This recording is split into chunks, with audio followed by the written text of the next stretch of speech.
kasarnya sepak bola Indonesia ini gelap mah. Dan lu tuh butuh lilin, satu lilin aja tuh udah bagus banget, udah bisa jadi penunjuk arah di mana lubang, di mana jalan yang bagus. Itu baru satu lilinnya. Gimana kalau lilinnya tuh banyak di Indonesia? Terang jadinya ya. Terang jadinya, dan kita udah menuju arah situ, tinggal dijaga aja.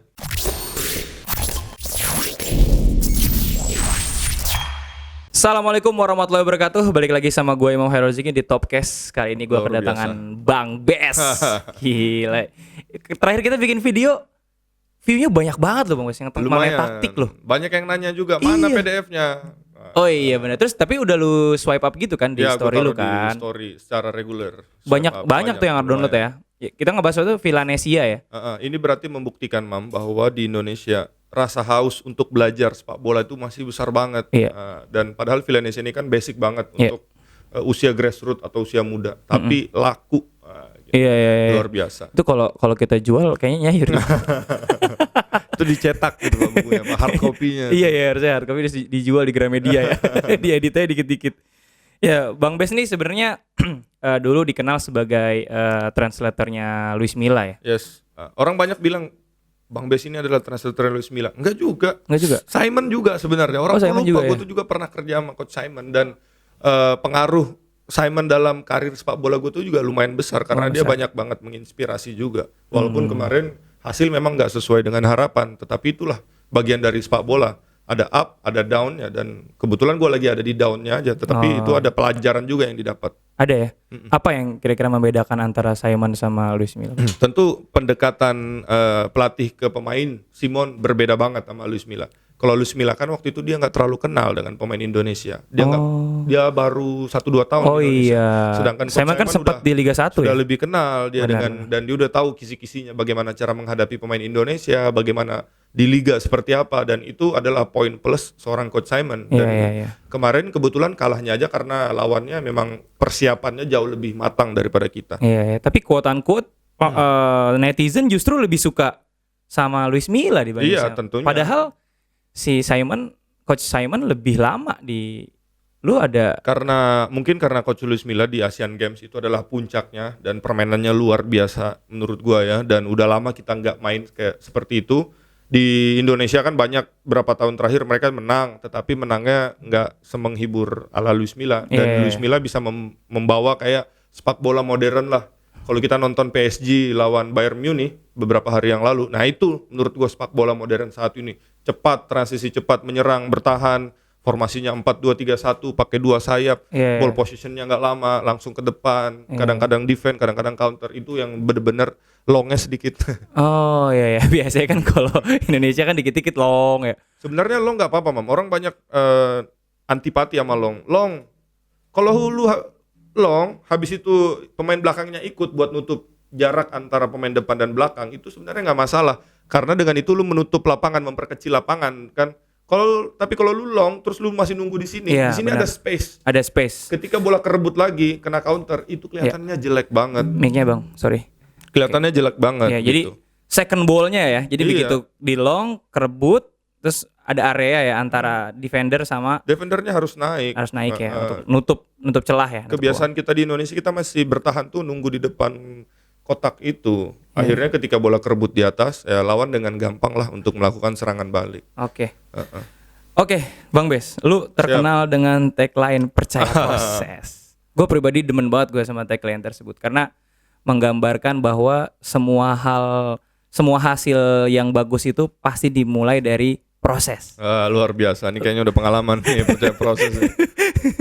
Lo ada terinspirasi dari mana Bang Bes? Si percaya proses. Percaya proses ini sebenarnya gua keluarkan atau gua terinspirasi itu tahun 2018 Mam. Ketika itu Asian Games, dan gua seterpukul itu ketika kita kalah lawan UAE penalti 2 kali dan adu penalti. Setelah itu menurut gua kayak aduh, Asian Games kayaknya gua udah berat banget buat nonton, buat ngikutin itu. Terus habis itu kita harus menerima kenyataan kita dan pemain dan staff bahwa Luis Milla nggak akan lanjut. Ya. Tetapi waktu itu ketika selesai Asian Games, ketua umum datang ya kan ke ruangan, bilang nggak apa-apa kalah dulu segala macam. Siapa? Pak Edi. Edi. Dia datang, dia memberikan kita semangat, dan anak-anak step up. Waktu itu diwakilin sama Andre Tani. Anak-anak step up, Andre Tani step up, dia bilang, Pak, kalau bisa Luis Milla lanjut sampai AFF gitu kan, supaya apa? Supaya prosesnya ini berjalan, ya kan, nggak terhenti di Asian Games. Dan gue sangat setuju dengan pendapat Andre Tani dan terharu lah. Pemain ternyata bisa ngebelain pelatih Betul, juga. sampai sejauh itu ya.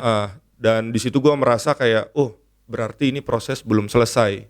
Ya, kita pengen pisahnya baik-baik, istilahnya ada ujungnya gitu loh. Nah, dari situlah keluar quotes percaya proses. Menurut gue pengen bilang ke fans, nggak usah khawatir, kita percaya proses, kita gagal di Asian Games, tetapi pondasi yang kita bikin tuh sudah lumayan. Anak-anak sudah siap untuk main ke AFF. Walaupun akhirnya kenyataannya nggak seperti itu karena Luis Milla akhirnya nggak lanjut, dan akhirnya tagline itu bertahan sampai sekarang dan percaya proses. Sampai ke Coach Simon pun dia sering ngatain gue, "Oh, Mister percaya proses," kata dia. "Oh ya, siap kok, siap." Tapi sangkut pautnya ke federasi tadi kan. Dan juga ngebahas mengenai Luis Milla kan. Gue pribadi juga pas nonton Luis Milla tuh kayaknya enak banget gitu nonton. Kenapa akhirnya diselesaikan gitu kontraknya? Lu sebagai quote unquote orang dalam. Sebenarnya sampai kemarin pun gua ada acara di Jakarta Utara. Satpam nyamperin gua, "Pak, Luis Milla bagus, Iya, kenapa kan? nggak lanjut?" Waktu itu Satpam, maksudnya istilahnya mereka tuh orang yang kayaknya jarang nonton bola, ya kan, ke stadion karena pekerjaannya emang padat. Tetapi mereka masih sempat mengikuti bahwa timnas era Asian Games itu memang luar biasa bagusnya mainnya, cara bermainnya.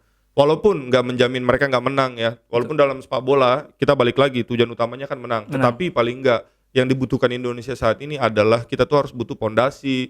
Kita butuh pondasi, kita butuh mainnya yang jelas, filosofi yang jelas. Dan dengan Luis Milla udah mulai kelihatan ya kan. Nah, kenapa bisa nggak lanjut lagi ya, kayak memang keputusan dari federasi sendiri. Dan waktu itu emang Coach Bima Sakti yang menggantikan, perform dia kan pas lawan Mauritius, pas lawan Myanmar kalau nggak salah. Akhirnya mungkin federasi menganggap, aduh nggak perlu lah kayaknya Luis Milla karena kayaknya caretakernya aja udah cukup. Nah di situ gue merasa kayaknya mungkin. Lu sedih nggak? Sedih banget, Bos, sedih. Nggak, maksud gue kenapa federasi bisa memutuskan kontrak coach yang memang justru diharapkan oleh. Nah ini klarifikasi, kontraknya nggak diputus, Mam. Nggak, sorry. Memang habis. Habis. Nggak Dan kenapa nggak memperpanjang gitu, maksud gue? Kenapa nggak diperpanjang? Lo tahu nggak jawabannya? Alasannya apa? Apakah harganya terlalu tinggi atau nggak sesuai value-nya PSS? Itu pertimbangannya ada di federasi ya. Apakah lo nggak tahu? Harganya? Kalau menurut gue, harga juga tahu berapa. Cuman menurut gue ya, dalam konsep hidup gue, mahal atau murah itu kalau kita punya duit. Kalau kita punya duit, segala sesuatu itu bisa aja murah, Mam. Iya bener. Tapi kalau kita nggak punya duit, segala sesuatu itu kayaknya mahal gitu kan. Kayak Raffi Ahmad di Rans sekarang. Iya. Iya. Sebelum kita keras, gue pengen tahu itu sih. Maksudnya baliknya ke situ sih. concernnya harga? Nggak tahu, banyak banget pertimbangan waktu itu. Salah satunya tentunya harga. Harga yang menyebar di media-media berapa sih, Mas? Kalau boleh tahu? Harga yang menyebar, istilahnya yang tahu benar persisnya itu adalah federasi. Orang yang menyebarkan di luar itu adalah spekulasinya. Spekulasi ya. Kecuali dia nunjukin slip gaji atau kontrak, itu baru fix. Tetapi kan gaji itu nggak yang tahu federasi. Kalau pelatih kayak begitu digajinya tahunan, bulanan atau gimana sih? Bulanan pastinya. Bulanan pastinya bulanan. Dan Luis Milla itu dibayarnya pakai euro, ya kan? Karena emang dikirim ke bank di sana. Dia nggak punya akun di sini. Oh gitu. Ya. Tapi euro sama Indonesia sama lah, beda-beda tipis. Jauh lah. 1 euro 15-an lah. 15. Iya, pound sterling yang mahal. Enggak, euro di atas 20.000 perasaan. Cuman memang kualitas, memang harga emang ada kualitas. Iya, maksud saya gitu kualitas. Kan. Sorry kalau kita ngomongin masalah Milla sama Coach Simon itu kan kita ngomong pendekatan beda. Tapi outputnya beda nih. Kalau gue nonton ya, output kan gue sebagai penonton taunya output nih, Mas. Nah, gue memang. Nah, gimana tanggapan lu kan? Berarti kan si federasi ini nggak berhasil membuat inputnya itu bagus sehingga outputnya bagus gitu. Outputnya beda tentu, Mam, karena kita juga lihat lawannya. Oh iya. Yang dilawan Simon dan yang dilawan Luis beda. Beda ya. Ketika Luis pegang tim, yang dilawan adalah pemain U23 kebanyakan, ya kan, di Asian Games. Kalau nggak salah U23 plus 3 senior. Terus dia juga pernah di SEA Games yang akhirnya dapat perunggu, itu juga lawannya anak-anak U23. Sedangkan Coach Simon lawannya udah senior. Senior udah siap pakai istilahnya. Dan pasti netizen banyak bilang, "Bang, tapi kan lawannya Vietnam, Thailand." Iya. Tetapi ini adalah Vietnam, Thailand versi Piala Dunia, Mam. Bukan versi AFF. Ini pemain-pemain yang kayaknya udah cukup mereka main AFF, kayaknya mereka udah aim-nya tuh udah Asia. Tujuannya. Jangan lupa loh, AFF kan dibuat dulu buat kompetisi supaya ada kompetisi yang di negara di ASEAN, ya kan, supaya ada kompetisi, supaya kita ada juaranya istilahnya di ASEAN. Tetapi sekarang Thailand gue lihat mereka udah 3-4 step ahead of Indonesia karena mereka kompetisinya sudah semakin bagus, pemain lokalnya sudah main di Liga Jepang kayak Canatip itu regular. Gue ngeliat Canatip tuh kecil, Mam, di ruang ganti, kecil banget anaknya. Tetapi pas masuk ke lapangan rasanya besar banget dia. Apalagi ketika dia pegang bola, switch ballnya tuh, dia ayunan kakinya cuma sedikit, bolanya udah bisa sampai ke sana. Istilahnya teknik dasarnya udah benar-benar kelas dunia. Belum lagi teraton, ya kan, dia overlap bagaimana. Dan emang kesulitan, kita akhirnya kalah kalau nggak salah 2 apa 3-0 tuh di GBK. Karena memang kita belum siap. Waktu itu kalau nggak salah kompetisi itu masih berjalan. Bahkan ada momen ketika kita main di UAE, kita TC berangkat duluan, Beto berangkatnya nyusul. Iya kan, Beto main dulu di Indonesia karena masih main ya. Karena masih main, dan menurut gua ya kayaknya harus satu ini semua, harus satu visi semua supaya kita bisa main. Dan sekarang gua tanya, apa sih kompetisi terbesar di dunia, Mam? Kompetisi terbesar di dunia apa? Piala Dunia. Piala Dunia. Bukan AFF, Mam. Piala Dunia. Jadi sasaran lo harus Piala Dunia. Piala Dunia, dan Piala Dunianya bukan, harus diperjelas lagi, senior ya. Bukan AFF U20, bukan AFF U23, tetapi Piala Dunia itu benar-benar semua energi kita, semua ini kita harusnya sebenarnya dituangkan di situ. Karena gua merasa kayak Coach Simon ini persiapannya kurang lama dan support dari seluruh Indonesia kayaknya kurang, ya kan. Nggak bisa kita bilang cuman federasi, karena ini udah kalau kita sampai bisa masuk Piala Dunia, insya Allah, amin, itu yang akan menikmati bukan cuman federasi, bukan cuman pemain, tetapi seluruh Indonesia. Sampai satpam yang tadi nanya itu kan. Udah berapa tahun kita ini cuman jadi penonton? Iya kan? Paling rame iklan. Tadi lu bilang, aduh kepala gue capek nih tadi malam nonton Liverpool. Ya kan?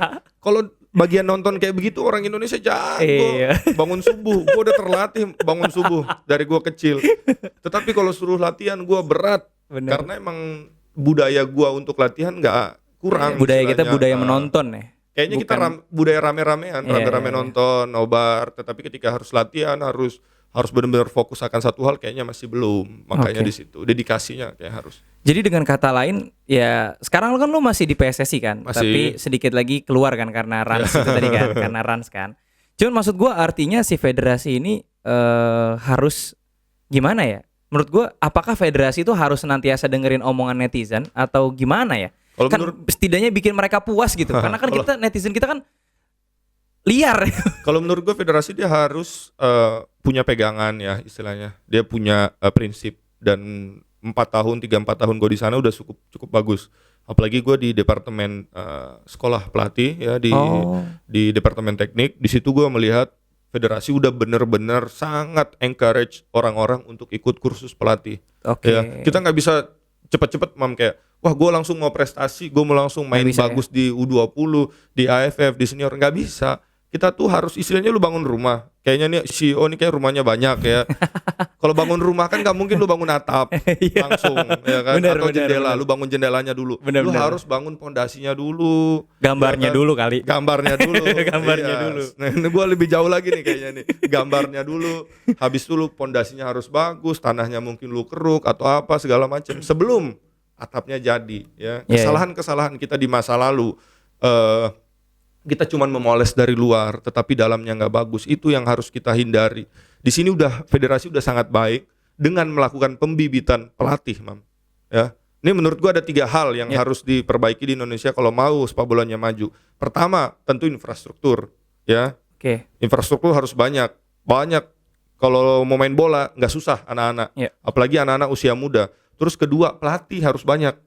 Jadi pelatih level-level Liga 1 yang lisensinya A, Pro, itu udah harus ngelatih di akademi istilahnya. Nanti kalau udah makin banyak, itu contohnya di Eropa yang punya lisensi UEFA Pro banyak banget, Mam.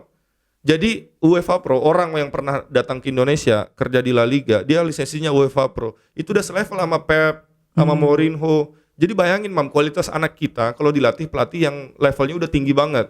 Ya, terus ketiga harus ada kompetisi. Jadi 3 hal itu yang harus ada kalau mau, itu wajib istilahnya, itu udah fardu ain. Fardu ain. Fardu ain, bukan sunnah lagi, itu harus benar-benar 3 hal itu. Iya. Dan federasi mungkin dia melihat di infrastruktur dia butuh dana yang besar, kompetisi juga kita masih sulit karena Indonesia, kita nggak bisa pungkiri Indonesia bukan Thailand Mam. Thailand satu pulau. Iya. Satu pulau terus gampang distribusi dan sebagainya. Indonesia ada 17.000 pulau, ya sulit. Jadi mungkin yang pertama dibenahi oleh federasi adalah kepelatihan. Dan gua salah satu produk dari federasi yang mengencourage orang-orang buat ikut kursus kepelatihan. Oke. Gue boleh nggak sepakat nggak? Boleh. Boleh. Boleh banget. Kita ngomong dari misalkan Sadio Mane, pemain Liverpool. Kalau 3 hal yang tadi infrastruktur, gue nggak yakin di Senegal punya infrastruktur yang bagus. Gue bisa langsung potong itu. Gimana? Karena Sadio Mane itu mainnya di Nîmes. Nims itu di Prancis. Di Prancis. Dia nggak besar di Senegal. Senegal itu adalah negara jajahannya Prancis. Oke. Di mana Prancis akan menerima setiap orang Senegal yang mau imigran gitu sebetulnya. yang mau kerja di sana, yang mau sekolah di sana. Dan pendidikannya Sadio Mane bukan pendidikan Senegal, tetapi pendidikannya adalah pendidikan Perancis. Oh gitu. Yes. Ya, you name it. Papa Boba Diop, pemain Senegal juga. Itu gua nggak tahu kejauhan. Enggak, maksud gue gini, kadang kita itu menuntut hal yang nggak bisa kita kuasai, Bang Bes. Jadi pemain itu dan para supporter itu menuntut hal yang di luar konteks kita. Padahal kalau menurut gue, si Sadio Mane itu kalau nggak punya jiwa petarung juga nggak bakal bisa main di Liverpool dan di Piala Dunia gitu, maksud gue. Nah, jadi menurut gue ya, infrastruktur, pelatihan, kompetisi itu tidak akan berfungsi jika mental pemainnya cemen, menurut gue. Itulah menurut gue ya salah satu hal yang dianggap Luis Milla kurang ketika dia melatih di Indonesia adalah gue setara gue sama Luis Milla adalah dia menganggap di Indonesia karakter. Butuh karakter, bermain dengan karakter. Istilahnya gua nggak mau kalah. Betul. Nih di dalam lapangan. Betul. Nah, habis itu di luar lapangan ya standar, lu harus profesional. Betul. Sebagai pemain bola.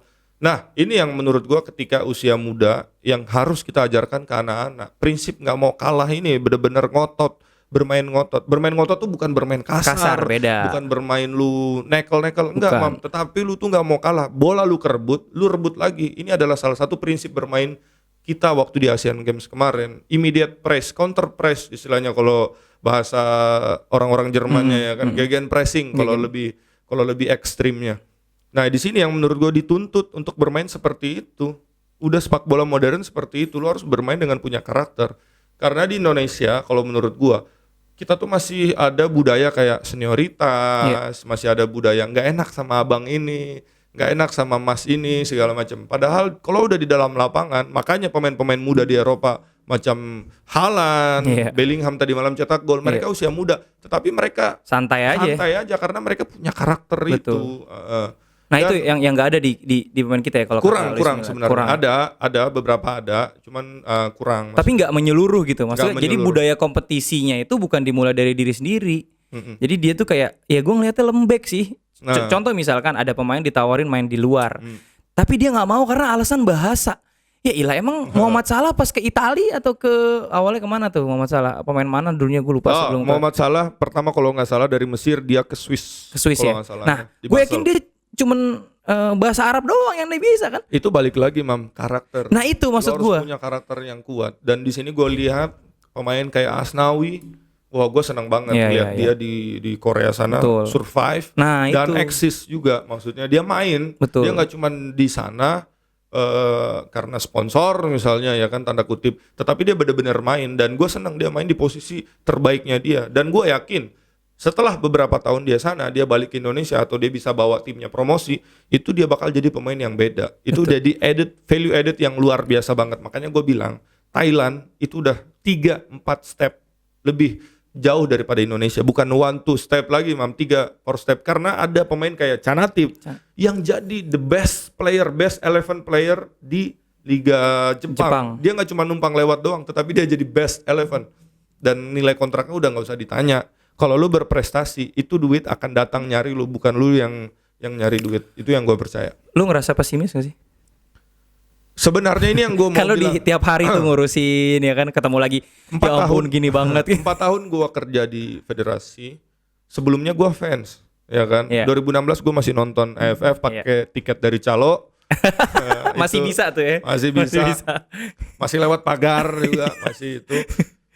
Lebih enak jadi fans, Mam. Gitu ya. Karena lu nggak ada beban, karena lu nggak tahu realita kayak gimana. Tetapi balik lagi ke sini, gue ngelihat tujuan hidup gue nih apa sih? Iya. Ya kan, gue hidup paling nggak lama lah Iya. istilahnya. Istilahnya gue pengen ada something yang gue tinggalkan buat Legacy. orang lain, legacy. Kalau di generasi gue nggak bisa, paling nggak di generasi lu harus bisa. Ini loh kesalahan yang dibuat sama generasi gue, tolong perbaiki. Karena gue pengen Indonesia masuk Piala Dunia, itu adalah mimpi terbesar gue. Iya. Bukan lewat jalur ini ya, Calo. jalur UMPTN misalnya atau Apalagi jalur jalur calo. beasiswa, tetapi lewat jalur kualifikasi yang bener-bener kita tuh merit banget. Iya. Di sini Thailand, Vietnam udah di track yang itu, bisa-bisa Thailand, Vietnam jadi negara ASEAN pertama yang main di Piala Dunia secara lewat jalur kualifikasi. Yang berantem dulu lawan negara-negara lain. Iya. Asia kalau nggak salah cuma dapat jalurnya 4+1. Jadi sangat sedikit. Itu 4+1 udah Jepang, Korea, mungkin Iran bisa digoyang dikit, Australia. Aduh, Australia ngapain sih dia di Asia ya kan? Dia bukan sendiri orang aja Asia. kenapa ya? Tapi kenapa dia jalur Asia? Karena dia ngelihat pas ini gampang ini di sini di Asia. Akhirnya ya udah. Mudah-mudahan nanti suatu saat kita jadi semangat kayak Thailand. Gue yakin kalau seandainya Indonesia masuk Piala Dunia, tuan rumahnya itu negaranya isinya orang Indonesia semua. Keluar tuh orang-orang yang punya duit, kan banyak duit orang Indonesia. Ya ilah, berapa sih paling tur kemana? Misalkan negara Prancis misalkan. Berapa sih palingan gitu kan stay di sana 1 bulan untuk nonton gitu. Kita nonton aja itu rame banget. Nah, apalagi kalau kita berpartisipasi, kita cuma jadi penonton aja berapa tahun. Lu hidup berapa tahun udah, Mam? Lu nonton dari tahun 90-an sekian, nonton aja 98 terus. Gue nonton ya dari kan, nonton aja terus iya, ya kan. Nonton aja terus. Bukan dan nonton negara lain. Iya. Ya kan? Bagaimana bayangin kalau lu nonton Indonesia? Iya. Istilahnya euforia AFF aja itu luar biasa banget. Kita masuk semifinal, final. Wah, rasanya darah ini langsung warnanya merah banget. Di black tulisannya Indonesia nih. Itu baru AFF loh, yang istilahnya kompetisi yang dilakuinnya bulan Desember, yang mainnya cuma negara-negara di ASEAN, Brunei, Timor Leste segala macam. Tetapi ini Piala Dunia, bayangin, nggak kebayang gitu loh, nggak kebayang, bener-bener nggak istilahnya puncak dari toko lo bisa langsung itu gacor juga. Gue langsung bilang, wah gila, toko gue langsung nyayur nih kalau jual baju timnas sudah nggak ada harganya, udah kebeli semua. Berapa harga? 700. Ambil. Udah 10. Bisa satu perusahaan tuh dia beli buat semua karyawannya, feeling buat. Bayangin. Karena gue udah pernah ke Brazil, ke Prancis, negara-negara Eropa, nggak ada yang sefanatik Indonesia soal cinta dengan bolanya. Ya. Gila ya, gokil ya negara kita ya. Gokil banget soal bola, fanatisme, kecintaan, rame-ramean. Tapi akan terjadi gak sih itu? Itulah, gue masih percaya, makanya gue masih di federasi dan makanya gue masih kerja di dunia bola, karena gue percaya one day Indonesia bakal masuk Piala Dunia. Iya, maksud gue sekelas lo kan pasti punya tawaran pekerjaan yang jauh lebih baik gitu kan. Jadi maksud gue, artinya lu percaya ya sama bahwa Indonesia tuh. Gue meninggalkan semua yang gue sudah build dalam karir gue di luar sepak bola, karena gue ngerasa gue harus kerja di hobi gue ini, di mewujudkan mimpi gue ini. Mimpi gue adalah Piala Dunia, dan gue pikir kalau bukan gue siapa lagi yang bakal ngewujudinnya. Orang lain ya biarin gue lah, gue yang coba. Istilahnya gue udah capek nunggu perubahan itu datang. Gue mau coba jadi bagian perubahan, walaupun akhirnya gue menyerah juga dan akhirnya gue keluar ya kan. Dan kayaknya bakal sebentar lagi bekerja di klub. Oke, lanjut langsung ke klub Sultan ini ya. Jadi gimana sih Raffi Ahmad ya? Raffi Ahmad beli Cilegon, timnya? Cilegon. Nah, Cilegon. Terus lu sebagai? Gua ditawarin sebagai asisten pelatih. Pelatih utamanya? Coach Bambang Nurdiansyah. Terus dia sudah lisensi A-Pro. Di sini udah paling tinggi, mantan pemain sepak bola top juga, legend juga. Jadi di sini udah membuktikan keseriusan Rans dalam merekrut, istilahnya dalam nge-build sesuatu. Dia udah ngambil yang terbaik lah dari pelatih aja, dia udah ngambil yang terbaik. Istilahnya one of the best coach yang ada di Indonesia saat ini ya adalah Coach Bambang Nurdiansah. Belum pengalamannya sebagai pemain timnas, ya kan? Dia pasti bisa menceritakan atau ngebimbing atau nge-guide pemain-pemain muda lain bagaimana supaya setidaknya lebih baik dari dia nanti gitu. Kalau berkaca pada PSG, Manchester City dan lain-lain, dia punya pemilik itu Sultan. Sehingga dia bisa ngedatengin pemain-pemain berkelas. Kira-kira Cilegon ini akan sesukses tersebut nggak, mengingat Raffi Ahmad kan duitnya pasti nggak berseri itu.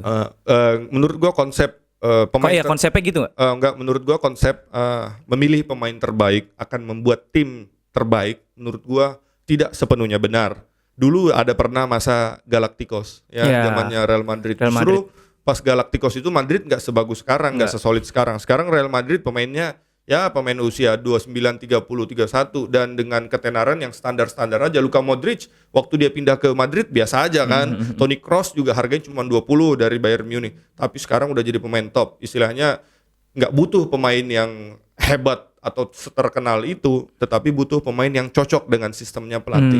Dan gue lihat Rans ini dengan kita kemarin sudah lakukan seleksi kemarin di Jakarta, di Tangerang, di Bandung kita juga udah, terus ada sparring juga kemarin. Kita udah melihat banyak banget pemain-pemain muda. Udah ada sekitar 15 lah pemain U23-nya itu udah 15. Dari target kita nanti mungkin sekitar 30-an pemain. Itu udah istilahnya sudah cukup baik lah istilahnya untuk melakukan regenerasi supaya nanti siapa tahu ada pemain yang bisa masuk ke timnas ya kan usia muda. Mengingat waktu itu Coach Indra Safri di SEA Games ada 1 atau 2 gitu pemain dari Liga 2 yang main di SEA Games. Berarti nggak menutup kemungkinan. Nggak menutup kemungkinan ya. Tapi maksud gue ini klub dibuat, sorry ya, ini pertanyaannya agak menjawab kepenasaran gue. Klub ini dibuat dengan dasar serius atau dengan dasar keinginan Raffi, gue pengen beli klub gitu.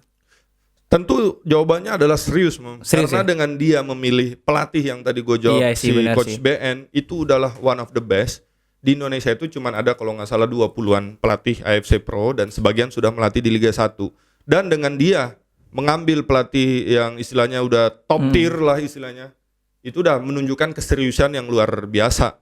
Dan dan dengan juga dia merekrut beberapa pemain muda juga, itu juga udah menunjukkan bahwa ini dia tim serius, ya?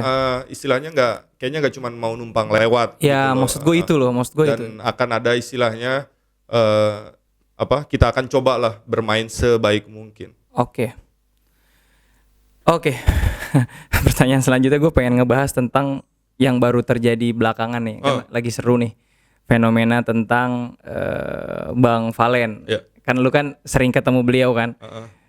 Dikatain terakhir sama siaran bola live kalau nggak salah. Apa tuh?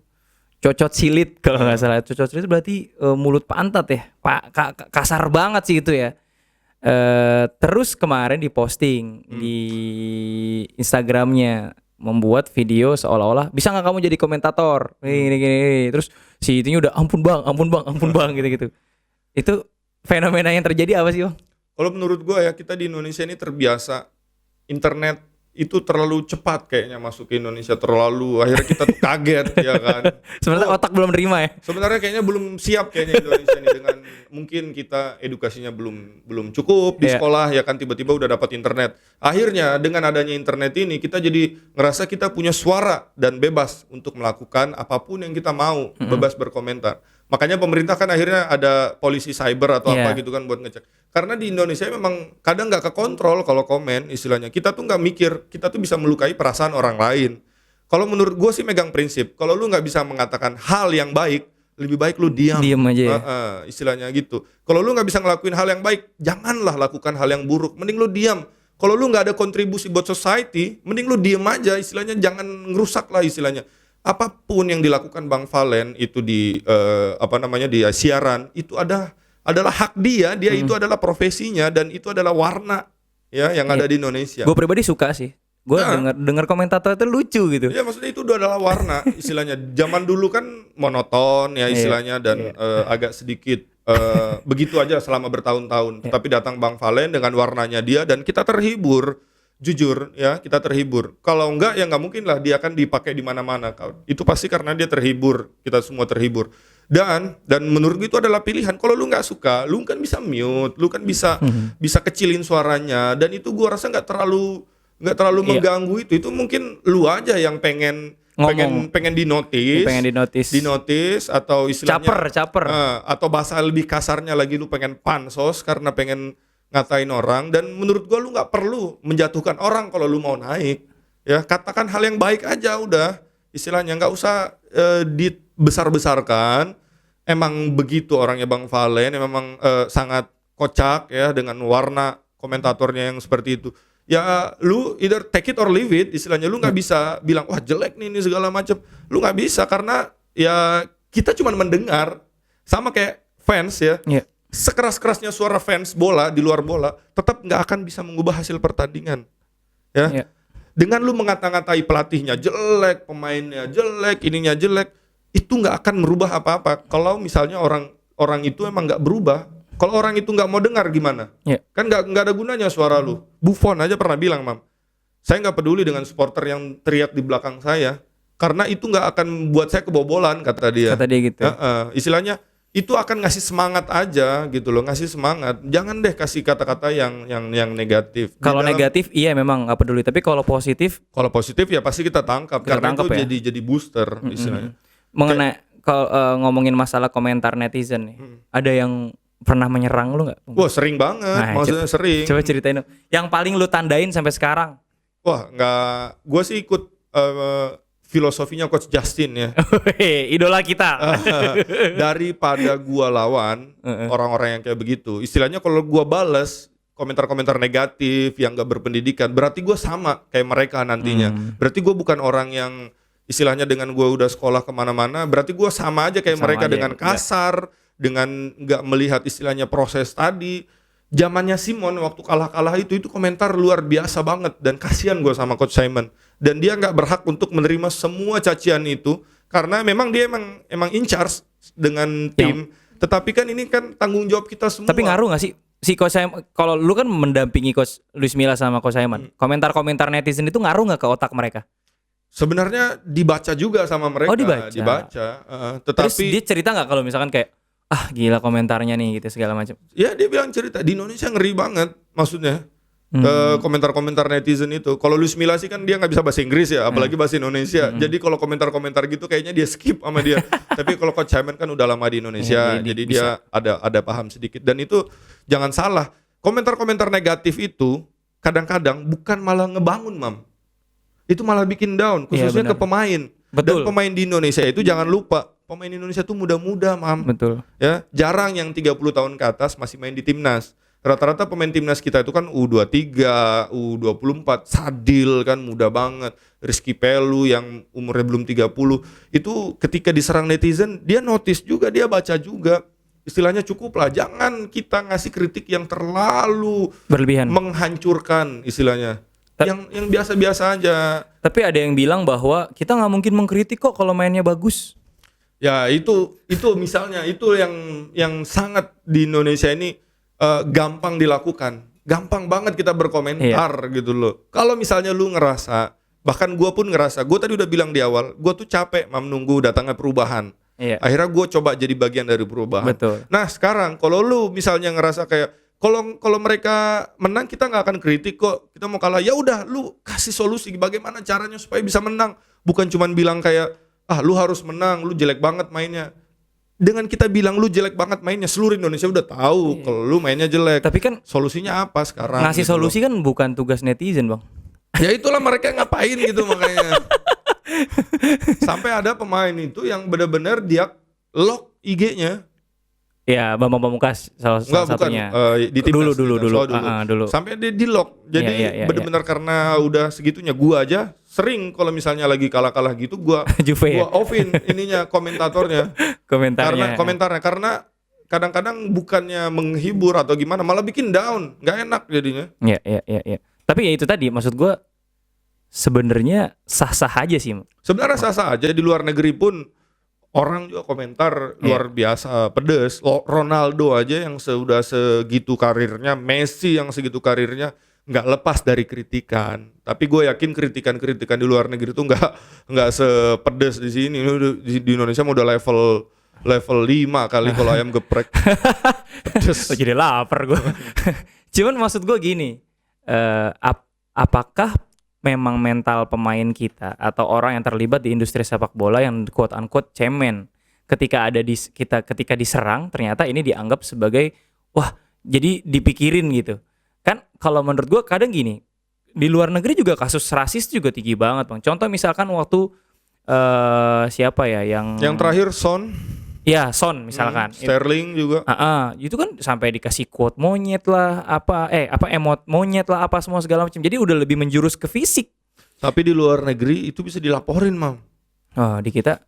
Di kita kayaknya nggak terlalu sampai segitunya. Yeah. Tetapi yang di Inggris itu yang Son yang terakhir banget minggu lalu dikatain rasis, rasisnya. Itu udah Spursnya ngebelain, langsung ngelaporin ke kayaknya komite di Inggris itu bahwa ada komentar-komentar yang negatif. Yeah. Sama kayak kalau nggak salah kasus di Indonesia Patrick Wangga ya yang waktu itu. Kemarin Patrick Wangga. Itu kan sempet, dan itu udah menurut gua udah lumayan bagus ya dari Indonesia di mana semua orang ngebelain dia. Dan menurut gua nggak ada tempat lah di Indonesia buat soal rasis. Dan di Indonesia menurut gua rasis itu masih nggak sebanyak itu. Tetapi di Indonesia ini yang banyak menurut gue ini hate speech. Kita tuh suka ngejatuhin orang sejatuh-jatuhnya tuh. Betul. Dan tadi gue udah bilang kita tuh nggak perlu ngejatuhin orang kalau kita tuh mau terlihat tinggi. Nggak perlu. Katakan aja hal-hal yang positif. Kalau lu nggak ada hal positif yang buat dikatakan, mending diem. Diem aja. Tapi menurut gue hate speech itu adalah variasi dari cara orang menanggapi atau kecewa terhadap kualitas permainan klub yang didukungnya. Dan menurut gua yang harus diatur itu adalah bagaimana komunikasi antara klub sama si fans. Misalkan kami meminta maaf, kami bermain buruk hari ini, misalkan kayak gitu-gitu. Jadi kalimat PR aja, kan gua anak komunikasi nih ceritanya. Dan maksud gua kita nggak bisa menghindar, Bang. Sampai kapanpun kita nggak bakal bisa menghindar dengan tipikal masyarakat kita. Apalagi sekarang nih, Bang. Menurut gua nih ya, kalangan atas sama kalangan bawah gapnya makin jauh. Nah, ini sedikit gue cerita soal di Instagram gue. Lumayan makin kesini, komentar-komentarnya makin bagus. Iya benar, gue sepakat. Dan gue apresiasi banget follower gue yang komen ketika gue bahas taktik apa. Terutama. Mereka langsung ngasih feedback dengan versi mereka juga. Dan itu gue senang, berarti mereka edukasi akan supporter ini lumayan jalan istilahnya berapa tahun terakhir. Dan kita butuh supporter-supporter yang edukasi kayak begini, yang punya edukasi bagus kayak begini, yang benar-benar melihat sesuatu itu nggak cuman masalahnya aja. Kita udah capek, Mam, di Indonesia ini, khususnya di dunia sepak bola dengan problem-problemnya. Kita udah paham lah istilahnya problem-problem. Sekarang kita tuh butuh solusi. Apa kira-kira solusinya? Tapi kan bisa dibilang dia adem ke lu karena lu bukan pemain, Bang. Bisa nggak? Tapi ngeri juga, Mam, kadang-kadang, Mam. Kadang pernah ada yang lu inget. Oh banyak lah pokoknya, saking banyaknya. Ada yang ngatain fisik gitu-gitu nggak? Nggak. Fisik nggak, kan gue tinggi. Dia nggak bisa ngatain gue, lu pendek. Ya nggak bisa. Tetapi gue ikut pahamnya Coach Justin yang gue bilang tadi, bahwa kalau udah ada negatif, gue langsung blok aja udah. Oh, lu nggak blok juga berarti? Blok juga gue. Apalagi kalau udah fotonya nggak ada, follow-nya cuma 0. Postingnya 0, itu udah, wah ini kayaknya mau ngejatuhin. Kalau gue, daripada gue tanggepin, gue nggak pernah nanggepin yang negatif-negatif, langsung gue blok aja. Tetapi kalau misalnya ada yang mengkritik, dibilang gue jelek atau apa segala macam cara mainnya atau cara komentar gue kurang bagus, itu nggak gue blok. Yang gue blok tuh yang udah kasar. Ngatain ya, head speech ya. Udah head speech, udah kasar, udah istilahnya merujuk ke fisik, ke mungkin ke keluarga atau kemana, udah langsung diinin aja, di blok. Oke. Berarti lu dengan kata lain siap nih, kan lu akan jadi asisten pelatih, terus juga kan nanti akan ada permainan dan lain-lain gitu kan, Liga 2 ya berarti kalau Cilegon. Ya ini adalah resikonya. Resiko yang harus gua ambil ketika gua terjun ke dunia kepelatihan, berarti gua udah ngambil resiko dengan segala resiko. Plus ups and down-nya. Gua nggak suka bilang positif negatif, kesannya kayaknya kalau negatif tuh jelek gitu. Gue lebih suka up and down, ketika di atas, ketika kita kalah atau gimana. Pasti ada momen begitu. So misalkan gini, gue mau bikin tim. menurut lu faktor yang paling penting untuk sebuah tim agar tim tersebut bagus? Ini kan kalau lu kan shortcut ya, udah beli tim, udah ada nama, udah ikutan Liga 2 dan lain-lain kan. Apa sih yang paling penting untuk membuat tim tersebut sukses? Melihat lu udah belajar dari banyak coach. Menurut gua federasi. pertama lu harus lihat apa mau lu, kenapa lu bikin tim, apa tujuan akhir Visi lu. ownernya berarti ya. Apa tujuan akhir lu mau bikin tim itu? Ya katakanlah gue pengen jadi juara di Liga 1. Wah, kalau lu mau juara di Liga 1 ya berarti harus beli pemain yang benar-benar punya kapasitas buat bisa juara di situ. Bukan scouting dari kecil gitu segala macam proses dan percaya proses dan lain-lain. Itu berarti lu harus nunggu 10-20 tahun kalau mau. Oh gitu ya? Iyalah lama. Lama ya? Menurut gua tim yang udah deklarasi mereka pengen juara, pengen apa, itu kayaknya terlalu cepat. Berarti money talks ya kalau misalnya gue mau juara Liga 1. Iya, berarti lu harus istilahnya pilih pemain terbaik. Tentu menurut gua ya, Persija, Bali United, mereka juara nggak kebetulan, Mam. Karena memang pemain-pemain terbaik ada di situ. Iya. Pemain timnasnya, pemain asingnya. Berarti nggak percaya proses dong? Itu kan yang jangka pendek. Oh, jangka Kalau pendek. yang mau percaya proses. Berarti proses jangka pendek. Kalau mau percaya proses tuh kayak Persija juga bisa dibilang Bisa. percaya proses karena mereka punya Elite Pro Academy, Ya. salah satu yang terbaik di Indonesia menurut gua. Kebetulan teman gua juga yang jadi kepala sekolahnya dan di sana udah pakai konsep latihannya ala Eropa, ala Spanyol dan mereka memang gak ngincer juara, mereka mengincar pembibitan dan di sini menurut gua one day Persija nanti nggak akan butuh beli pemain-pemain terbaik lagi dari mana-mana, tinggal ambil dari sini promosiin ke atas dan ini pegang omongan gua pasti pemain muda Persija beberapa tahun ke depan bakal jadi one of the best di Indonesia Gitu ya? karena ada Elite Pro Academy ini dan ini adalah produk PSSI 2017-2018 waktu itu. Itu udah direkomendasi sama federasi untuk dibikin di klub kan harusnya? Iya, semua klub semestinya punya tim Elite Pro Academy. Kalau nggak salah sekarang tuh yang jalan yang bagus menurut gua ya PSIS, PSS itu salah satu yang terbaik. Persib juga luar biasa. Dan menurut gua federasi membangun sepak bola nggak bisa sendiri. Dia butuh bantuan klub juga. Klub di Indonesia Liga 1 ada 18, Liga 2 ada sekitar 20-an. Bayangkan kalau mereka punya akademi, ya kan? Berarti banyak tuh pemainnya. Pemain-pemain siap pakai. Istilahnya di Indonesia, ya lu jangan tiba-tiba lu main bola 1-2 hari terus lu pengen jadi profesional. Nggak bisa dong. Ya, itu ada melalui proses. Istilahnya mangga, Mam. Lu lebih suka mangga yang matangnya di kardus apa matangnya di pohon? Di pohon lah. Tentu yang makanya harganya beda juga kan. Bang, ini matang pohon nih. Ini matang kardus ya kan, matang di kapal atau Bukan matang fans di apa. kardus ya. Bukan fans kardus. Beda podcast. Beda podcast. Ini mangga matang pohon tentu beda. Iya. Tetapi tetap mangga yang matang di kardus ini bisa juga manis, tapi manisnya tentu beda. Pasti beda. Sekarang kita ngomong masalah pemain nih. Siapa sosok yang menurut lo pemain Indonesia yang paling bisa dijadikan contoh untuk semua nih para netizen yang mendengar? Yang menurut lo paling bisa jadi contoh, role model lah untuk pemain Indonesia. Role model dalam apa nih? Luas, konteksnya apapun. Konteksnya apapun. Yang menurut lo udah paling lengkap dan bisa menjadi contoh bagi pemain sepak bola Indonesia untuk ngikutin dia deh. Jadi kalau lo ketemu, misalkan gue pemain nih, Bang Bes, gue butuh saran. Kira-kira pemain siapa yang harus gue ikutin karirnya dan gue ikutin contoh kelakuannya, pemainnya dan lain-lain. Siapa kira-kira? Kalau pemain naturalisasinya gua Stefano Lillipali. Kenapa? Gua kenal dia dari 2017 sampai 2018 dan kita sering banget di pemusatan latihan dan gue bisa lihat dari situ bahwa dia benar-benar profesional di dalam dan di luar lapangan. Setiap kali latihan dia selalu 100%. Setiap kali di luar latihan dia ada latihan tambahan di kamarnya. Dia ada jaga makan juga, bahkan dia punya alat fisio sendiri. Oh, Itu bayangkan itu kalau yang buat pemain naturalisasinya Stefano Lillipali. Dan sering juga gue ngobrol sama dia karena dia sering ke kamar gue kalau lagi bosen dia main PS di kamar gue. Terus kalau pemain lokalnya gue sangat suka banget dan masih berteman sampai sekarang itu adalah Evan Dimas. Evan Dimas ya. Istilahnya dia nggak main bola cuman buat main bola. Ketika dia main bola dia juga berpikir, Mam. Dan setelah main bola dia masih berpikir dan dia sering banget ngajak gua ngobrol. Dia adalah pemain yang paling sering ngajak gua ngobrol, bukan masalah di luar bola tetapi hanya football. Apa sih Bang yang diomongin kalau lagi ngomongin masalah football gitu sama coach gitu, sama lu kan berarti kan? Enggak, gua nih sama Evan, Evan iya, ya. maksud sama lu. Dia ngomong sama gua, dia selalu bilang, "Gimana main saya tadi, Mas?" Oh. Kira-kira kalau saya kesini bagaimana, Mas? Kira-kira kalau saya kasih cepat bagaimana? kayaknya tadi temponya terlalu lambat deh kata dia. Kita selalu diskusi itu. Bahkan ketika gua nggak di tim di AFF 2018, gua nggak ikut kan karena emang pelatihnya Coach Bima. Gua mau jadi apa ya kan, nggak mungkin jadi penerjemah. Gua tetap datang ke Thailand nonton, bayar sendiri mam. Iya. Datang nonton karena emang suka. Di malam kan Indonesia kalah lawan Thailand. Ngobrol sama Evan sampai malam itu setelah pertandingan karena kita diskusi. Dan menurut gua ini adalah yang dibutuhkan di Indonesia, salah satunya pemain yang kritis. Iya. Jadi nggak asal terima perintah.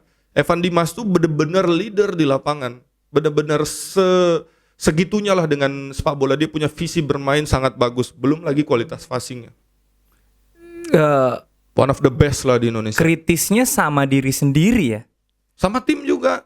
Iya, maksudnya dia mengevaluasi dirinya kan, bukan Iya. nyalahin orang dan lain-lain gitu kan. Dia mengevaluasi dirinya dan juga kadang-kadang mengkritik temennya, tetapi lewat gua maksudnya. Oh, dia nggak cemen dong, dia nggak bisa ngeritik temennya langsung. Enggak, nih istilahnya kita ngobrolin, pemain ini build up-nya kurang bagus, istilahnya. Okay. Tendangan passing-nya masih melayang, nggak intens. Kan bola itu bagusnya bukan yang terbangnya tinggi terus bolanya lambat. Tetapi bolanya kayak begini tapi cepat. Betul. Supaya apa? Supaya pemain ini ketika dia mundur dia nggak sempat transisi. Dan kita sering banget diskusi itu soal Evan, bagaimana dia tekniknya buat mukul bola. Dia kan angkatannya Canatip, sama-sama kecil tapi tendangannya luar biasa kenceng. Jadi bolanya begini bukan paralop gitu ya? Iya, kalau begini kan lu sempat mundur. Sempat lari mundur. Nah ini kan udah gini lambat. Ya kan? Tetapi bola yang bagus yang intens. Yang sering ngelakuinnya kan kiper, half volley tuh. Iya. Terus gitu cepat bolanya buat lakukan iya. serangan balik. Oke, gue akan tanya-tanya pertanyaan dari para pecinta Bang Bes. banyak yang penasaran sama lo Bang. Kenapa akhirnya lo bisa jadi ikutan jadi dari penerjemah sampai akhirnya lo bisa jadi coach gitu sampai sekarang. Kenapa bisa sampai jadi coach dari awalnya penerjemah? Karena gue pengen memberikan the best version of me ke tim. Istilahnya gue pengen ngasih kontribusi buat tim. Apa yang bisa gue lakuin buat tim. Gue nggak pengen cuma nerjemahin mam. Istilahnya Betul. A jadi A, B jadi B. Nggak pengen cuman begitu. Gue juga pengen ngasih terjemahan yang benar-benar sempurna. Karena gue punya edukasi sebagai pelatih. Dari situlah gue ngambil lisensi D, lisensi C. Akhirnya kepake juga di Asian Games. Dan puncaknya sebenarnya the best version gua sebagai seorang penerjemah itu ketika sama Coach Simon. Karena dengan pengalaman sama Coach Luis, dengan lisensi pelatih yang gua punya, gua udah semakin lengkap. Di situ menurut gua benar-benar perform tuh sebagai penerjemah tuh pas zamannya Coach Simon. Oke. Pertanyaan nih dari salah satu netizen ya. Kenapa akhirnya strategi permainan seperti apa yang Bang Bes suka? Tentu gue akan ngikutin pelatih-pelatih sebelum gue ya. Ada 3 pelatih yang menginspirasi gue dalam sepak bola di Indonesia. Gue nggak mau jauh-jauh ke Pep, ke karena pasti idola siapapun. Karena nggak kenal, mam, dan nggak pernah kerja sama mereka. Ya kan cuma baca buku pun ditulis orang lain. Ya berarti belum tentu itu menurut mereka. Jadi gue tuh belajarnya dari Luis, Coach Simon, dan terakhir gue belajar banyak sama Coach Indra Safri. Jadi filosofi bermain yang akan gue mainkan one day kalau gue jadi pelatih nih beneran, itu pasti terinspirasi dari 3 mereka. Gaya mainnya gimana? Gaya main Villanesia dong. Proaktif, progresif, konstruktif. Proaktif itu kita pengen punya inisiatif, kita yang pegang bola, bukan ball possession mam. Kita pengen pegang bola dan secepat mungkin menyerang ke area lawan. Bedanya apa Bang? Oh beda. Ball possession dan pegang bola tuh bedanya apa? Zaman sekarang sepak bola modern, ball possessionnya namanya ball possession progresif, ya, ball possession yang progresif. Jadi nggak di area-area situ doang, nggak di area kita ya, nggak di area kita, tetapi kita harus progres. Dan ball possessionnya yang progresif itu harus selalu disertai dengan penetrasi namanya. Jadi lu nggak asal switch kiri kanan aja, itu lama-lama pasti akan kerebut. Karena lama-lama ada satu passing ke belakang, lawan bisa one step maju pelan-pelan. Tetapi kalau lu nggak ada penetrasinya, nah itu yang akan sulit. Kayak PSG ya, PSG ngalahin Bayern Munchen, mereka switch play, pindah ke kiri, di sini udah kosong. Ketika ada satu ruang di sini orang banyak, tentu ruang lain pasti kosong. Karena nggak mungkin semua orang ini ada di situ. Ada di semua area. Itu gunanya switch play, dan ball possession yang progresif itu adalah sepak bola modern. Lu akan kayak begitu berarti di Ya insya Allah. Oke. Kan bukan pemain yang beradaptasi dengan pelatih, tetapi pelatih yang beradaptasi dengan pemain yang ada. Oh, sebaliknya justru. Iya, makanya Luis Milla 2017 nggak main tiki taka. Kan dia dari Spanyol. Iya. Kan banyak orang nanya, coach kenapa sih nggak main tiki taka? Ya karena ingredient di Indonesianya banyak pemain cepat. Jadi itu yang diandalkan. Pemain cepat nih apakah dia ikut build up? Enggak dong, karena mereka kan di atas. Jadi yang build up cuman dari belakang, tengah, habis itu depannya udah cepet dan efektif kan, Iya, terbukti. iya, iya. Nah, terus berarti dengan kata lain kita sampai kapanpun siapapun yang melatih Indonesia belum tentu berhasil jika kualitas pemainnya nggak ada yang bagus. Misalkan Pep Guardiola ngelatih Indonesia belum tentu sukses juga dong. Belum, Kan- Mourinho pun belum. Iya kan, pelatih itu cuman menyesuaikan kondisi pemain yang ada. Sementara pemainnya Makanya- katakanlah cemen-cemen misalkan. Makanya menurut gua kenapa timnas Thailand itu bisa bagus banget karena liganya bagus. Oke. Dan Jadi, pemain timnas itu lamanya lebih lama di klub apa lama di timnas. di klub. Nah, tentu di timnas nggak bisa dong kita Iya. latih mereka fisik Betul. terlalu berlebihan karena mereka di kita kan cuma sebentar. Betul. Mereka daily-nya itu Betul. di klub. Klub. Waktu itu Luis Milla pernah ngomong sama pemain sayap Indonesia, dibilang, "Waduh, finishing kamu jelek. Coba dong di klub kamu latihan finishing sendiri one on one, minta sama pelatihnya." Kenapa nggak ngelatih di timnas? Karena di timnas nggak ada waktu. Kita cuma TC 1-2 minggu, nggak sempet. Nah, si pemain sayap ini diminta untuk latihan sendiri Dilakuin di nggak klubnya. kira-kira? Kayaknya dilakuin karena setelah itu dia ada cetak gol. Oh ya? Ah, iya. Oh iya. Nah, artinya bermula dari klubnya. Kalau menurut gua klub, kunci Menurut- kesuksesan timnas itu adalah klub. Nah, menurut lu klub-klub yang sekarang itu udah proper gak untuk mendukung timnas? Atau bahkan mereka ngerasa bahwa timnas tuh ngerepotin? Jadi Sudah- tujuan klub itu bukan untuk ngebantu timnas kan? Cuman pengen menangin trofi Pokoknya doang. jangan dibalik, Mam.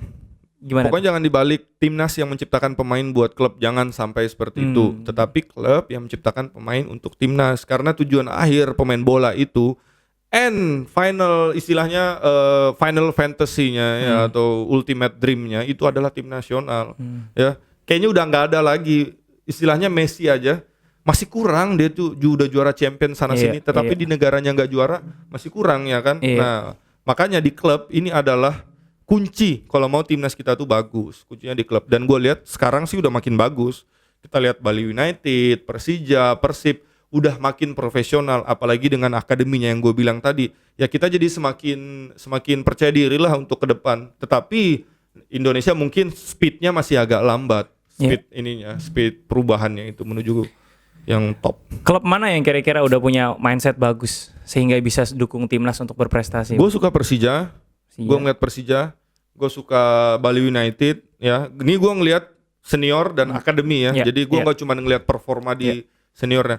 Satu lagi yang gue suka yang bukan klub yang besar banget segala macam, PSS Sleman. Ini luar biasa banget. dia PSS punya. Sleman. Seniornya bagus, pembinaan usia mudanya juga bagus. Bukan karena gue kenal orang-orang di sana, Iya, tetapi karena emang gua pantau istilahnya. Istilahnya nggak cuma numpang lewat lah di liga, tetapi mereka juga ada pembinaan. Dan Apa yang ini, menurut lu bagus di sana? Bisa kasih contoh? mereka punya pembinaan luar biasa bagus. Istilahnya mereka bisa ngikutin tim yang udah tradisional Iya, kayak iya. Persija atau Bali United yang dengan istilahnya Udah modern lah maksudnya. modern. Mereka bisa ngikutin. Bahkan mereka kalau nggak salah baru aja ngeluarin filosofi sepak bola Sleman. Wow, Buat akademinya. Buat gile. akademinya. Itu baru keren tuh. Istilahnya lu punya guidance. Ya jadi lu kalau mau ada arah ya yang dituju ya. Kasarnya sepak bola Indonesia ini gelap mah. Dan lu tuh butuh lilin, satu lilin aja tuh udah bagus banget, udah bisa jadi penunjuk arah di mana Iya. lubang, di mana jalan yang bagus. Itu baru satu lilinnya. Gimana kalau lilinnya tuh banyak Banyak. di Indonesia? Terang Istilahnya jadinya ya. Terang jadinya dan kita udah menuju arah situ, tinggal dijaga aja. Menurut lu berapa tahun lagi nih kira-kira Indonesia bisa masuk Piala Dunia nih? Lu masih hidup gak kira-kira? Katakanlah umur kita 70 tahun deh misalkan. Akan tercapai gak sih kira-kira? Kalau bikin plan itu menurut gua plan apalagi dalam sepak bola itu bisanya 4 tahunan. Ya 4 Ya kan? tahunan. Kalau gagal di 4 tahun ini kita bikin 4 tahun. 4 tahun berikutnya. Jadi kalau menurut gua Indonesia bisa masuk Piala Dunia nih 12 lah. 12 atau 12 tahun 16 lagi. atau 16 tahun. 16 tahun. Karena Villanesia kan dibuat 2017. Jadi kayaknya nggak mungkin langsung bisa Kerasa ya. kerasa.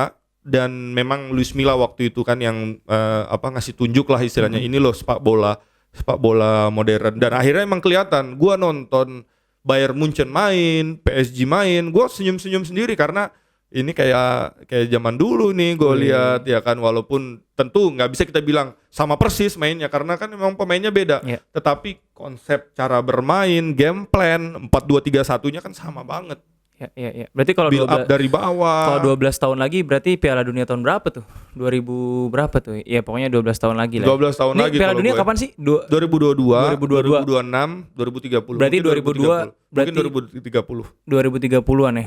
Gua udah berapa tuh? Udah 50 kali. Kalau gue pribadi ya, gue ngerasa sepak bola ini harus benar-benar diperhatikan sama presiden sih. Ya. Kalau menurut gue ya. Jadi masyarakat pecinta sepak bola tuh pendekatannya bukan politik lagi tapi prestasi. Menurut gua sepak bola ini adalah olahraga semua orang, Mam. Betul. Dan kita tahu lah gimana susahnya sih di Indonesia nih hidup.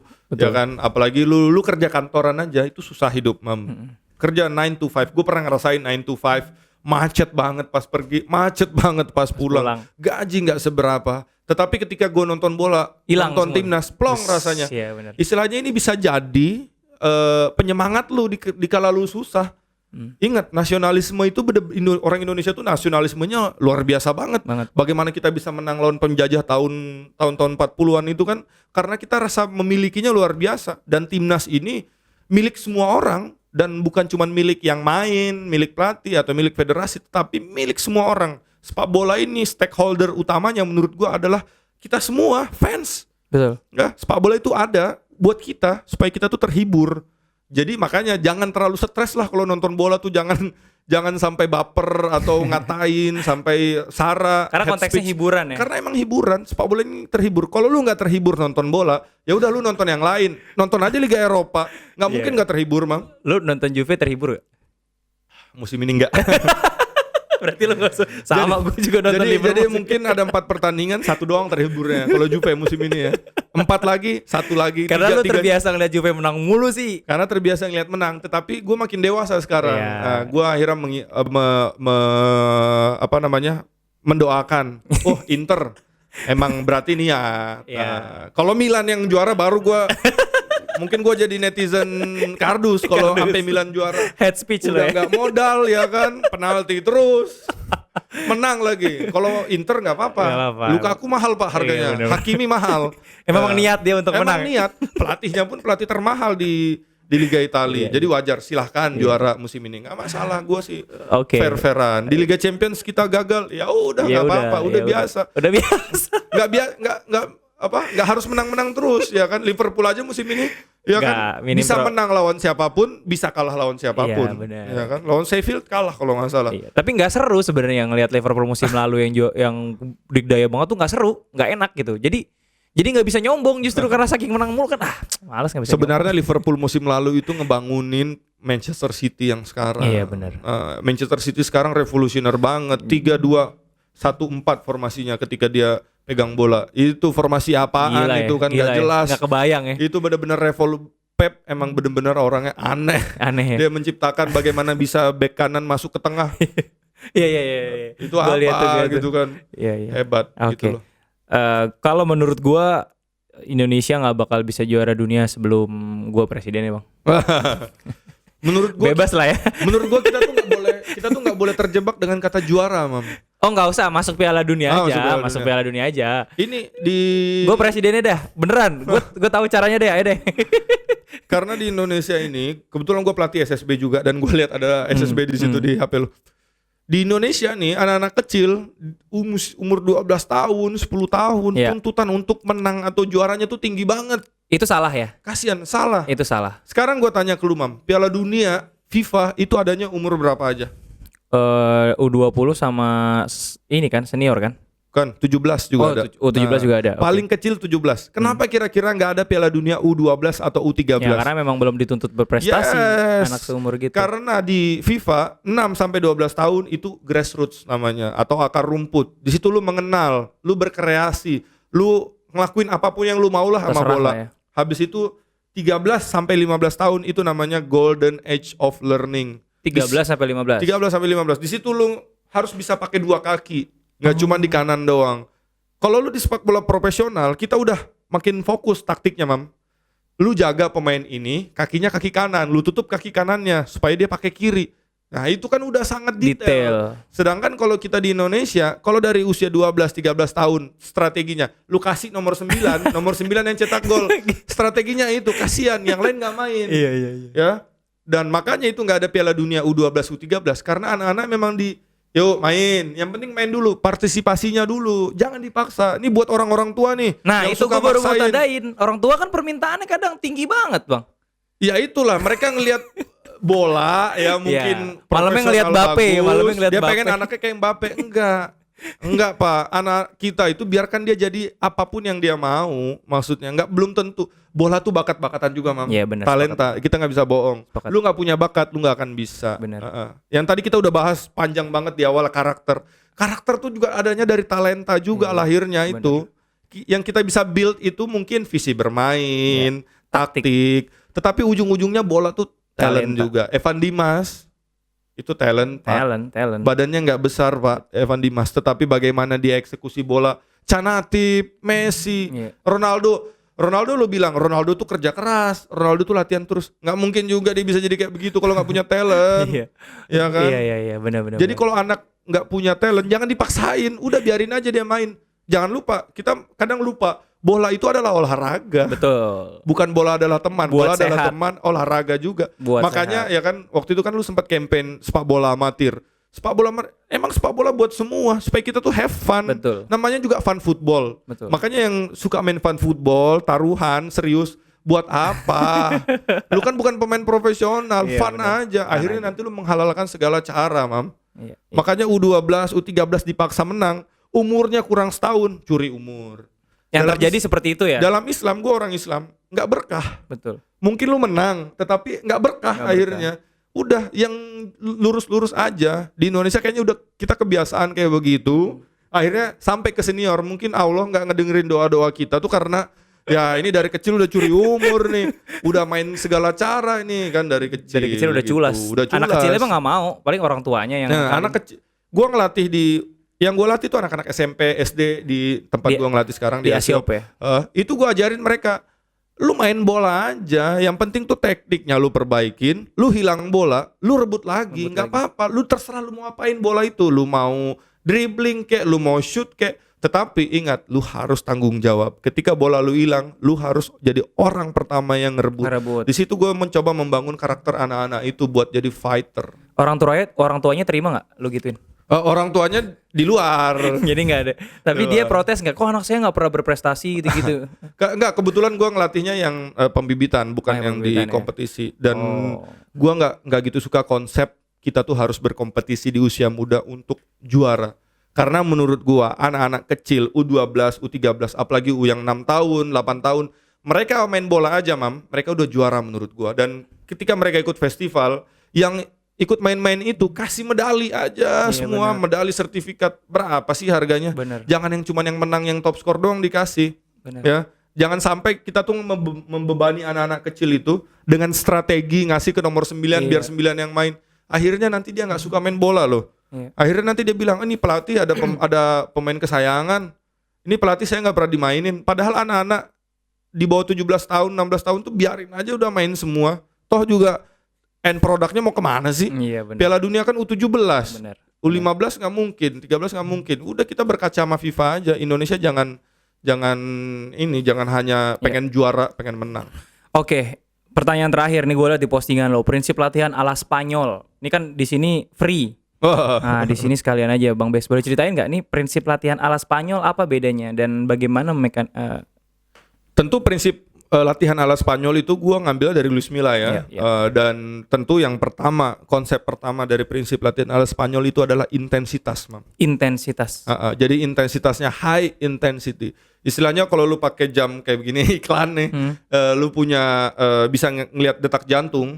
Kalau detak jantung lu udah 130, 140 itu udah high intensity. Nah, di Spanyol itu mereka high intensity dari awal sampai akhir. Mereka enggak ngelihat daripada lamanya latihan. Luis Milla latihannya cuma 1 jam 10, 1 jam 20 karena latihannya tuh intens, bolanya banyak. Bola keluar, bola masuk, bola keluar, bola masuk. Jadi pemain itu fisiknya dilatih di latihan dengan bola. Jadi nggak terpisah. Kalau mau lebih spesifik lagi di dunia kepelatihan namanya tactical periodisasi, di mana teknik, taktik, fisik semua jadi satu dalam latihan, nggak dipisah-pisah. Istilahnya kalau lu nih main latihan fisik, lu center back dan gua sayap, apakah seorang center back butuh latihan sprint? Apakah mereka butuh endurance? Kiper apakah butuh latihan endurance? Misalnya enggak. Tentu beda-beda dong porsinya. Striker aja sama bek kanan, tentu bek kanan yang harus lebih punya banyak stamina kan. Nah makanya di latihan ala Spanyol itu semua udah jadiin satu. Tapi ketika lu punya fisik yang nggak bagus misalnya, nah itu dilatih sendiri lagi karena memang setiap pemain kebutuhannya beda-beda. Dan komposisi tubuhnya juga beda-beda. Dan prinsip latihan Spanyol nomor 1 itu adalah intensitas, terus semuanya terintegritas. Terintegritas itu semua jadi satu. Teknik, taktik, fisik semua jadi satu dalam latihan. Berarti dengan kata lain, sparring partner, match, mini match gitu-gitu jadi hal yang paling sering dilakukan di Spanyol tadi. Salah satu latihan dasar di Spanyol adalah rondo. Oh ya, atau 4-2, kucing-kucingan. Banyak orang ngeremehin. Oh iya benar. Tapi lu coba aja mam, setengah jam 4 lawan 1, kru-kru ini semua 4 lawan 1 setengah jam aja. Apa yang lama di tengah ini apa nggak capek dia ya kan? Apakah ada fisik di situ? Ada kan? Apakah ada teknik? Ada. Apakah ada taktik? Ada juga nanti pelan-pelan. Kan lu harus berpikir.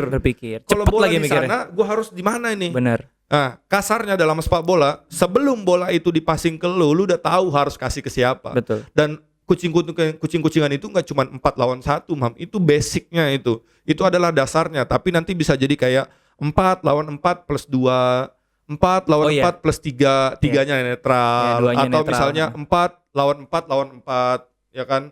Ada 3 warna. Jadi banyak banget variasinya.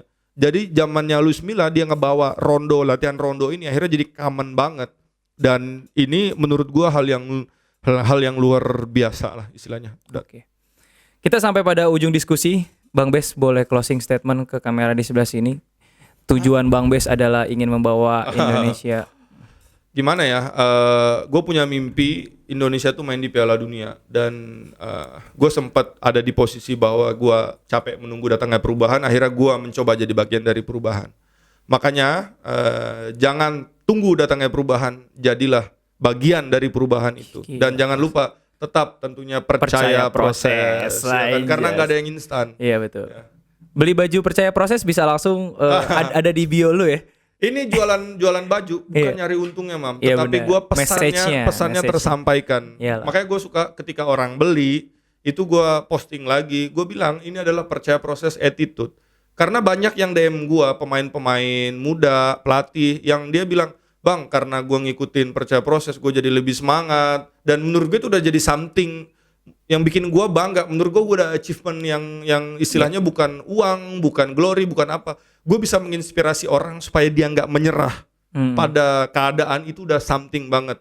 Itu gue udah luar biasa, sangat bahagia. Istilahnya tujuan hidup gue satunya udah tercapai. Ada orang yang kayak gue nggak bisa main bola, tetapi dia nggak menyerah. Dia tetap latihan, tetap ini. Kan bisa jadi pelatih nanti kayak gue ujung-ujungnya. Atau enggak bisa jadi owner sport ini kayak lu ya kan. Banyak. Dia tetap bisa ngelakuin hobinya di situ. Atau bisa jadi makin sehat. Yang penting dia nggak ngelakuin hal-hal negatif. Tetap sepak bola kan olahraga. Betul. Oke. Itu aja, terima kasih. Sebelum gua tutup, gua mau mengucapkan terima kasih dulu buat sponsor kita nih Bang Bes. Luar biasa. Ini apa namanya? Baju dia ini. Baju Persita. DJ Sport. Ini tahun ini ya. Persita Tangerang kemarin Kemenpora pas Piala Menpora juga dia nih masih sponsornya. Belum nyampe soalnya kiriman dari Persita. Oh belum nyampe. Teman-teman. Oh gitu ya. Tolong DJ Sport dikirim buat Bang Bes. Dan ini spesialis custom jersey. Jadi kalau misalkan kalau Asiop mah jersey nggak usah lokal ya, lokal. Lu kan pecinta lokal kan? Harus lokal. Dahsyat nih Bang Bes tuh pokoknya udah mantap banget lah kecintaan terhadap produk lokal, tim lokal, semuanya lah. Kalau bukan kita mam, siapa lagi?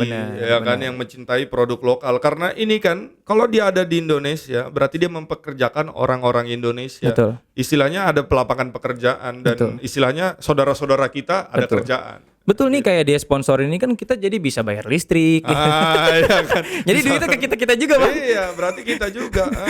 Karena kalau bukan kita siapa lagi Bener, ya kan bener. yang iniin. Siap. Thank you. Mas Dimas, tolong dikirim buat Bang Bes nih semua baju DJ Sport. Ya. Size-nya agak gede tapi. Enggak, ada pemain Persita udah janjiin gua satu Oke. baju match wear. Iya, kalau lu dikirimnya yang home away shirt aja 3 kan. Kalau itu kan satu baju doang kan. Kalau gua jarang pakai baju klub Indonesia Oh, iya, karena iya. gua harus Netral. selalu netral Oh, iya. ya kan. Mungkin baju pertama yang akan gua pakai baju Rans. Ya kan? Wede. Kan gua udah nggak boleh netral kalau di Iya, situ. sekarang udah gak main netral. Jadi gua ngoleksi baju-baju match worn yang nggak pernah gua pakai, bekas-bekas pemain. Nah, itu gua simpen, nggak pernah gua pakai karena gua pasti kalau satu ngasih yang lainnya kan ntar gua pakai juga. Iya, jadi nggak iya, enak. Akhirnya nggak enak. gua decide nggak ada yang gua pakai, gua pajang aja. Siap. Oke, Bang Bes, sukses buat Rans Thank you. Cilegon. Yes, Rans Cilegon Rans FC. Cilegon FC. Salam buat Raffi Ahmad, siapa tahu bisa mampir ke sini. Amin, kenapa enggak? Iya, Ya kenapa kan? enggak, kan kita ngobrol-ngobrol sini kan. namanya ini. Iya kan dia kan udah masuk industri sepak bola. Top Score Iya. TV kan udah bola Iya, banget anaknya. iya. Kenapa enggak? Ya kan? Iya. Oke, terima kasih. Salam juga buat Coach Justin, Oh, Bang iya. Valen, semua segala macam kru di DPI. Terima kasih, sehat selalu. Assalamualaikum warahmatullahi wabarakatuh. Waalaikumsalam warahmatullahi Thank you, Bang wabarakatuh. Bes. Thank you.